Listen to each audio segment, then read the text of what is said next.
This is Reality Dispatch, written by Jim Mintz. There was no question. I was leaving. I was planning to go at the end of the month, but after the meeting today with the executive, I fast-forwarded that timeline to write this very instant. I can leave my computer and my phone here and just walk out with the shirt on my back. I don't care, I told the manager. I don't want you to leave, he said. I don't give a fuck, I replied. We had some more words, and eventually, it was agreed that I'd see out my contract, which ended in July. The race was on, 4 weeks remained. I took to my email and began letting the clients know to forward on future correspondence to David Nickelberry, senior partner. The job that was promised to me, the reason for my self-imposed exile. The phone rang shortly after the first email, another time waster. It wasn't enough that they received written word from me. They had to waste what little time I had left to speak to me about my decision as well. I thought about switching off the device. I checked the caller ID. It was Nancy. I made the decision to speak with her, and then I would be switching off the device. I had nothing to say except what was relayed in my emails. If they cannot deduce that I'm done, nothing will hammer the point home. Nancy, how are you? I began. Is it true? She asked. It's true. But why? Because I got fucked over, that's why. No point beating around the bush. She worked here, she knew the culture. They took away my resources, made me do more with less, and then I found out this morning that they've promoted Nickelberry to the seniors position ahead of me. Well, they can run this place without me, I said. What about your matters? They are the firm's matters. I'm in the process of recusing myself as we speak. The firm acts for the clients, not me. They can finish them off. I could hear the call waiting on my phone signaling. Someone was desperate to waste more of my time. What about the Dixon matter? She had done her homework. The one case that would keep me here, wallowing in self-pity. What about it? I said. You're not going to see it through, she asked.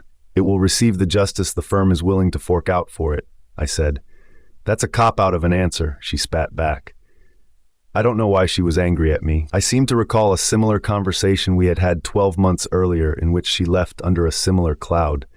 Am I not allowed to seek greener pastures? I asked. Joe, this isn't you. You aren't the greedy kind. You're too good. That's why we called you one of the good ones, she said.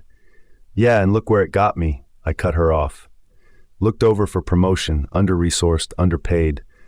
No social life because I'm here every minute of the day, I complained. I looked up to see the cubicles looking over their temp walls, eavesdropping. I should have taken this in the boardroom. Spare me the sob story, she said. She wasn't normally this harsh. That Dixon kid has only one hope in her life, you. You're the best there is at criminal matters involving kids. She would have no other hope. You must stay and finish that one off at least. Do it for her, if for nothing else. I couldn't believe what I was hearing. Nancy hated this place more than anyone in recent memory. She left under a red cloud of fury and miscommunication. It took the firm and her strong will not to engage in civil litigation against one another. Now here she was telling me I had to stay behind and grin and bear it. Hypocrite. I know you don't have faith in this place, Nancy, but frankly, I'm not the only lawyer in the building. Someone will take over this matter and give it the justice it deserves. Quite frankly, you moved on and haven't looked back. Why can't I do the same? I wanted to hang up.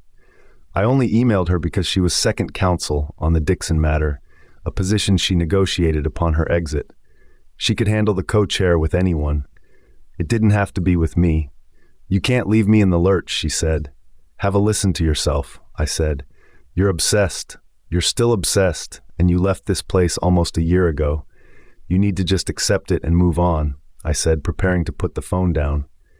Natalie is my daughter, she said.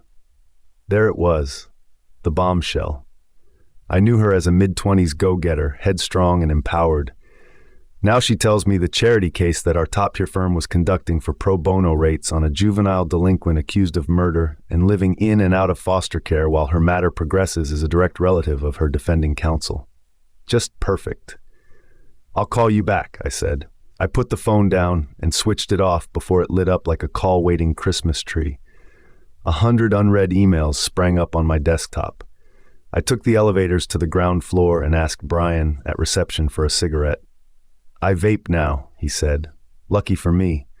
I bought a coffee and walked up and down Green Street while I waited for the warmth to sink down my throat before ringing Nancy again. 15 minutes later, she was back on the phone. "So you lied to me," I said. "I had to. You know, Montgomery wouldn't act for some delinquent. I needed to run a cover story of this meeting, our charitable quota, and I could only ensure that it got pushed through by leaving the firm myself and eliminating the conflict of interest," she explained. Laughable. "You're still second chair," I yelled. "The conflict remains." "But you're running the matter, Joe. It's your matter, not mine, and I don't trust anyone else with my daughter's life than you," she said. I remembered the girl. I remembered how stiff and unresponsive Nancy was in our meetings. "Does she know?" I asked. I suspected she didn't. "No, I gave her up when I was 16. She's been in and out of foster care ever since," she explained. I didn't press it any further. I didn't want to. I already knew my answer, but I didn't like that it had come to this. "I'll stay," I said. I hung up the phone before she could react. I didn't want to hear it. One more case and I was out. That would be my rule. No exceptions. One more case.